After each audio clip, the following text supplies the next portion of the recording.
राज्यभरात सामाजिक, सांस्कृतिक, धार्मिक, शैक्षणिक, वैद्यकीय, आपत्कालीन मदत अशा विविध स्तरावर वर्षभर कार्यरत असलेल्या गुलाबराव करंजुले पाटील प्रतिष्ठानच्या वतीने शैक्षणिक उपक्रमांतर्गत श्री बागेश्वर धाम महाराष्ट्र सेवा समितीचे प्रदेश संयोजक अभिजित करंजुले पाटील यांच्यातर्फे पंडित धीरेंद्र कृष्णशास्त्री महाराज यांच्या वाढदिवसानिमित्त 4 जुलै रोजी अंबरनाथ पूर्व वडवली विभागातील ICPA संचालित हिंदी माध्यमांच्या श्रीराम विद्या मंदिरातील सर्व विद्यार्थ्यांना जनसेवक विश्वजित गुलाबराव करंजुले पाटील यांच्या हस्ते छत्री व वह्या वाटप करण्यात आले।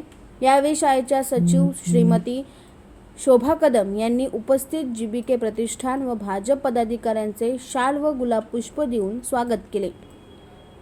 अंबरनाथ शहरात सर्व भाषिक शाळांमध्ये हिंदी माध्यमांच्या शाळा खूप कमी आहेत। त्यापैकी अंबरनाथ पूर्व वडवली विभागातील Indian commission for the prevention of alcoholism संचालित श्रीराम विद्या मंदिरात 1998 पासून अतिशय प्रतिकूल परिस्थितीत बालवाडी वर्गाचा किलबिलाट सुरू झाला।